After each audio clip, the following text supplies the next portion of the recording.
విద్యుత్ శాఖలో లంచావతారులట. ఎలక్ట్రిసిటీ డిపార్ట్మెంట్లో మొత్తం దోపిడీ దొంగలు తయారయ్యారట. కొంతమంది, అందరు కాదు, కొంతమంది అంచనాలు పెంచేస్తున్నారు, అందినంతా దోచేస్తున్నారు. ఇంజనీర్లకు బినామీలుగా కాంట్రాక్టర్లట. తనిఖీలు లేకపోవడమే అక్రమాలకు కారణం.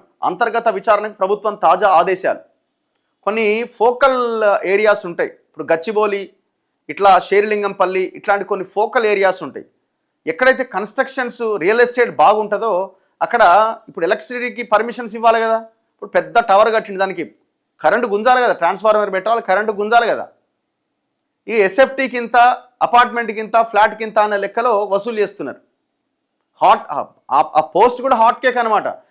ఆ పోస్ట్లోకి రావాలంటే డబ్బులు ఇచ్చి కొనుక్కోవాలి ఆ పోస్ట్ని. ఇప్పుడు మొన్న అంబేద్కర్ అని ఒక ఆయన ఏడీ డిస్కమ్ దక్షిణ మధ్య డిస్కమ్ ఏడీ దొరికింది కదా, ఎస్పీడీసీఎల్ ఏడీ, దాదాపు 150 కోట్ల అక్రమాస్తులు నేను తేల్చిరట. మళ్ళా నిన్న కూడా ఆయన ఇంట్లో చేవెళ్ళ ఏడీ ఆయన ఇంట్లో దాదాపు 17 లక్షల నగదు దొరికిందట. ఏసీబీకి చిక్కిన అంబేద్కర్ది అని అనుమానం. అంటే ఆయన పైసలే ఈయన పెట్టుకున్నాడు, ఆయన బినామీ ఈయన అని అంటున్నారు. ఈ క్లారిటీ రావాలి. ఇప్పుడు ఈ మొత్తం వ్యవహారం ఎప్పటి నుంచి ఇది ఎక్కువైంది? లాస్ట్ 10 ఇయర్స్గా అయింది. ఆ ప్రభాకర్ రావు అంటోడు ఏడి, ఆ సీఎండీగా పనిచేసింది కదా. రేవంత్ రెడ్డి అన్నాడు గొర్ర గుంజుకొస్తా బయటికి ఏడ దాక్కున్నా అన్నాడు. మరి ఎటుపోయింది ప్రభాకర్ రావు? విద్యుత్ శాఖని మొత్తం కేసీఆర్ ఆదేశాలతో లేకపోతే కేసీఆర్ అండతో తన ఆధీనంలో పెట్టుకొని అరాచకాలు చేసిన ప్రభాకర్ రావు ఎక్కడ? ఎలక్ట్రిసిటీ డిపార్ట్మెంట్ ప్రభాకర్ రావు ఎక్కడ పారిపోయిండు లేకపోతే మీరే పంపించిరా విజయమాల్యాన్ని పంపించినట్టు? రిటైర్ అయిపోయి ఎప్పుడో ఏళ్ళ కింద రిటైర్ అయిన తెచ్చి మొత్తం విద్యుత్ శాఖకి ఇన్ఛార్జిగా పెట్టిండు. మొత్తం అవుట్ సోర్సింగ్ ఎంప్లాయ్ చేతిలోంచి వ్యవహారం అంతా నడిచింది. మరి ఆయన అవినీతి ఎడిపోయింది?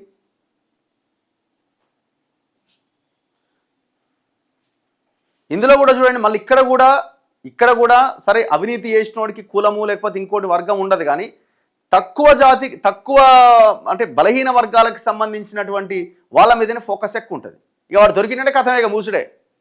పైవాడు దొరికిండు అనుకో, వాడిని మంచిగా వాడుకున్న ఇన్ఫ్లుయెన్స్తోని, ఎందుకంటే వాళ్ళే లీడర్లు ఉంటారు, వాళ్ళే అధికారులు ఉంటారు, రకరకాలుగా ఇన్ఫ్లుయెన్స్ చేసే పొజిషన్లో వాళ్ళే ఉంటారు. కాబట్టి మనోడే అని సైడ్ ట్రాక్ పట్టిస్తూ ఉంటారు. కాకపోతే ఇందులో మనం కులాన్ని ఇంకోదాన్ని చూడాల్సిన అవసరం లేదు. కానీ వన్స్ దొరికిన తర్వాత కేసు తీవ్రత ఒకసారి చూడండి. నెల జీతం అక్షరాల 4,58,000 ఆదాయపు పన్ను ఇతర మినహాయింపులన్నీ పోను చేతికి దాదాపు 3,17,000 వస్తుందట. ఇంత జీతమున్న లంచాల కోసం ఎగబడి అవినీతి నిరోధక శాఖ పట్టుబడ్డాడు ఆ ఏడీ. ఇబ్రహీంబాగ్ ఏడీ అంబేద్కర్. రాష్ట్రంలో ముఖ్య కార్యదర్శులుగా పనిచేస్తున్న పలువురు సీనియర్ ఐఏఎస్ అధికారులకు సైతం ఈ స్థాయిలో జీతభత్యాలు లేవని విచారణలో గుర్తించారు. విద్యుత్ పంపిణీ సంస్థలో అట్టడుగున ఉండే సబ్ ఇంజనీర్, సహా ఇంజనీర్ల తర్వాతి హోదా సహాయ డివిజనల్ ఇంజనీర్ ఏడీఈ.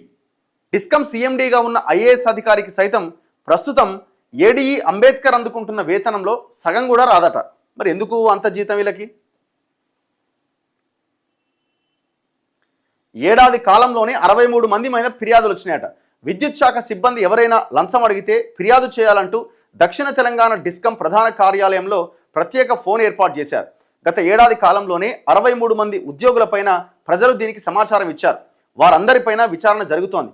19 మంది పైన క్రమశిక్షణ చర్యలు తీసుకున్నారు. ఉద్యోగుల అవినీతిపైన విద్యుత్ సంస్థలు విజిలెన్స్ విభాగాల ద్వారా అంతర్గతంగా విచారణ జరిపిస్తున్నాయి. చర్యలు మాత్రం నామమాత్రమే. లంచాలు వసూలు చేస్తూ పట్టుబడ్డ ఉద్యోగులపై విద్యుత్ సంస్థల యాజమాన్యాలు నామమాత్రంగానే చర్యలు తీసుకుని వదిలేస్తుండటంతో మిగతా వారు కూడా ఏం కాదులే అన్నట్టుగా వసూళ్లకు తెగబడుతున్నారు.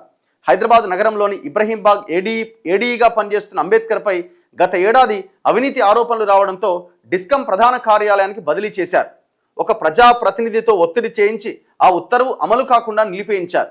మళ్లీ జరిగిన బదిలీల్లో కూడా అదే కీలక పోస్టులో కొనసాగిందట. ఎట్లా సాధ్యమైంది ఇది? వాడు అవినీతి సొమ్ముని ఆ లీడర్ ఎవడైతే దొంగవాడు ఉన్నాడో వాని గుడిచ్చిండు అన్నట్టు. ఈ అంగని ఇది ఆగిపోయింది. గ్రేటర్ హైదరాబాద్లోని రాజేంద్ర నగర్, ఇబ్రహీంబాగ్, గచ్చిబౌలి, పటాన్ చెరు, రామచంద్రాపురం, హైటెక్ సిటీ, మాదాపూర్తో పాటు వరంగల్, ఖమ్మం, కరీంనగర్ వంటి ప్రాంతాల్లో రెవెన్యూ వసూళ్లు అధికం. దీంతో ఆయా ప్రాంతాలకు బదిలీ కోసం 50 లక్షల వరకు లంచాలిస్తున్నారనే ఆరోపణలు ఉన్నాయట. అసలు ఆ పోస్ట్ కావాలంటే డబ్బులు కావాలండి. ఆ పోస్ట్ కావాలంటే మంత్రుల చుట్టూ ఎమ్మెల్యేల చుట్టూ తిరుగుతూ ఉంటారు. దీనికి మళ్ళీ మధ్యలో బ్రోకర్లు కూడా ఉంటారు. సో సిచ్యువేషన్ ఎంత భయంకరంగా ఉన్నది.